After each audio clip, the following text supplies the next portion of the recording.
Espero que esteja tudo em ordem com vocês, porque hoje nós vamos falar de um assunto bem interessante, que é basicamente a descentralização dos contratos de fomento mercantil.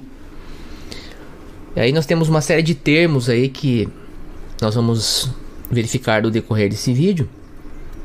Mas esse é o primeiro vídeo.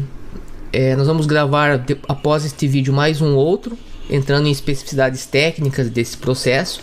Hoje é um vídeo introdutório, nós vamos entender esse processo aí. Alguns chamam de Invoice Finance. E para que você possa, obviamente, verificar se é interessante você entrar nesse mercado. Mas é um mercado que movimenta aí em torno aí de 100 trilhões de dólares, né?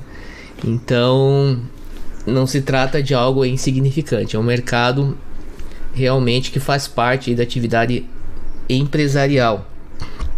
Bem, vamos entender primeiro o que se trata esse mercado aí de... No Brasil nós chamamos aí fomento mercantil, factoring. Internacionalmente é um mercado conhecido aí como Invoice Finance. Aqui nós temos um exemplo de basicamente como que isso funciona.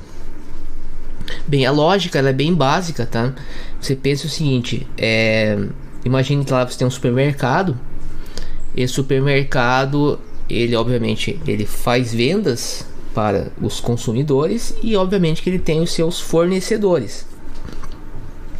O que acontece é que geralmente esse pagamento ele é feito a posteriori. O que isso quer dizer? Bem, o supermercado ele não paga imediatamente já o fornecedor, certo? Ou seja, pelo menos em grande parte dos casos. Então, mas o fornecedor, né, no caso, o fornecedor, ele obviamente que ele sabe que ele vai receber. Geralmente ele recebe porque o mercado, se o mercado não pagar o fornecedor, você sendo empresário, você sabe que se não pagar teus fornecedores, teu negócio já era, né? Sem fornecedor, teu negócio não vai para frente. Então o que acontece? Muitas vezes o fornecedor precisa aí, né, de valores aí imediatos por uma série de questões, tá? E aí que entra as empresas aí de fatorização, né? Que o que elas fazem basicamente? Elas adiantam o valor para o fornecedor, cobrando, obviamente, descontando, e você tem o desconto, né, de uma determinada taxa, né? E esse processo ele está basicamente ilustrado aqui, né? Então nós temos lá o vendedor, né? Vai ser gerado um título representativo do débito, e esse título então ele é o que? No caso ele é vendido, né? Então, ou seja, ele vai vender esse direito creditório, né? Basicamente eu tenho aqui na medida que eu vendi um produto, o fornecedor, por exemplo, vendeu um produto para o supermercado, ele vai ter um direito de crédito. E esse direito de crédito, o que acontece? Ele é basicamente vendido para, né, aí uma série de empresas, que no caso temos essa é uma empresa muito conhecida no âmbito internacional. E o que acontece aqui é que a Velotrade, né, no terceiro passo, ela vai pagar o fornecedor com adiantamento aí de 80% e aí menos taxas, né? Então o fornecedor recebe lá o direito de crédito que ele tem contra o dono do supermercado, e ele precisa de dinheiro, e aí ele, para conseguir esse dinheiro antes, né, não pode esperar de repente, não pode esperar que a data lá que o dono do mercado efetivamente vai pagar ele quer um valor já adiantado. Aí ele vai vender, então ele vai conseguir 80% inicialmente, nesse caso aqui, tá? Isso é uma regra que não é fixa, pode mudar, cada factory ele vai ter a sua regra, mas o básico é isso. Aí o que acontece? Aí o devedor, no caso o mercado, ele vai pagar, né, diretamente para o factory. E aí tem uma questão, por exemplo, de se no caso de inadimplência, como que fica ou não, uma discussão aí mais jurídica relativa ao próprio contrato de factory. E vai pagar, né, então, né, quando deu lá a data efetiva que ele tinha acertado com o fornecedor, ele vai pagar. E o que vai acontecer, né? Aí a empresa aqui, no caso, né, a empresa de factory vai pagar o restante que faltava, né, pro fornecedor, descontando a sua taxa. Então, nessa brincadeira toda, o que acontece? O mercado consegue ter um prazo maior, né, para fazer o pagamento. O fornecedor consegue já receber um valor imediato, não precisa esperar as vendas do mercado. E a empresa, né, o intermediário aqui, ganha também um percentual. Então, mais uma empresa aí que vai prestar um serviço, que vai ter funcionários, etc. E vai contribuir tanto para o fornecedor quanto para o mercado, efetivamente. Esse é o serviço basicamente hoje prestado então pelas empresas aí. Muitas pessoas até demonizam, né, as empresas de factory por falta de conhecimento.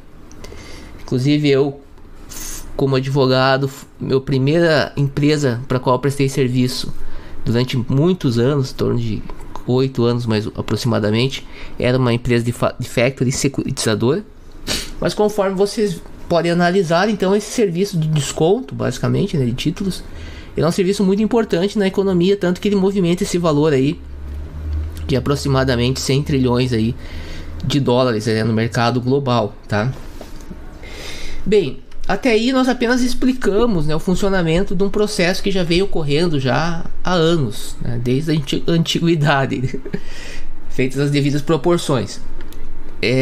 O que então nós temos de inovação nessa questão aí?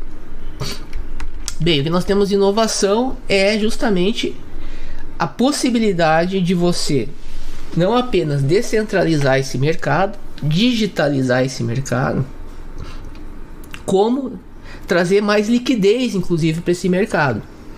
E isso é feito basicamente hoje por uma empresa, por esse projeto aí que é um unicórnio. E aí por isso nós estamos falando dele aqui nesse quadro, nessa playlist das ideias disruptivas, que é o Centrifuge. Esse é um projeto que merece um vídeo específico. Nós vamos fazer no próximo vídeo, nós vamos detalhar todo o funcionamento. Apenas umas breves aí explicações, agora que você já sabe como que funciona o mercado de fatorização. Então, o que vai acontecer basicamente é que a centrífuga ela vai procurar descentralizar, ela vai transformar esses direitos de créditos em tokens, non-fungible tokens. E em parceria com outras grandes empresas, como por exemplo a Maker. Caso você não saiba, a Maker é responsável pela moeda DAI. É um protocolo fantástico, primeiro protocolo que você deve estudar. Inclusive nós estamos devendo um vídeo aí sobre a Maker, mas um dos criadores aí da Maker, ele chama a Maker de banco central descentralizado. É até engraçado, né? Porque como é que pode o banco central ser descentralizado? Ou é descentralizado ou centralizado. Mas apenas para vocês terem uma ideia, né, do potencial do que há por detrás, né, desse protocolo Maker, que nós aí certamente vamos fazer um vídeo, inclusive falando sobre integração, como desenvolver utilizando esse protocolo. E eles estão junto nesse projeto, tá? E nós vamos falar mais disso no próximo vídeo, onde vamos falar também agora. Basicamente o que nós falamos aqui é o processo de fomento mercantil, mas nós vamos falar aí, dar um passo a mais, falando também do processo de securitização no próximo vídeo, tá? Uma última coisa para deixar vocês aí também na expectativa, o spoiler, né? É que a Centrifuge ela usa tanto a Polkadot quanto a Ethereum, tá? Então veja que se você já deu uma estudada sobre a Polkadot ou sobre a Ethereum, você deve saber que um dos fundadores aí, a pessoa mais importante da Polkadot, foi exatamente o criador da linguagem de programação Solidity, tá? Então é um projeto que de fato pegou o que há de melhor hoje, integrou isso e trouxe para um mercado que movimenta muito, tá? Então, no próximo vídeo vamos aí esmiuçar mais todo esse novo ecossistema. Grande abraço e nos vemos no próximo vídeo.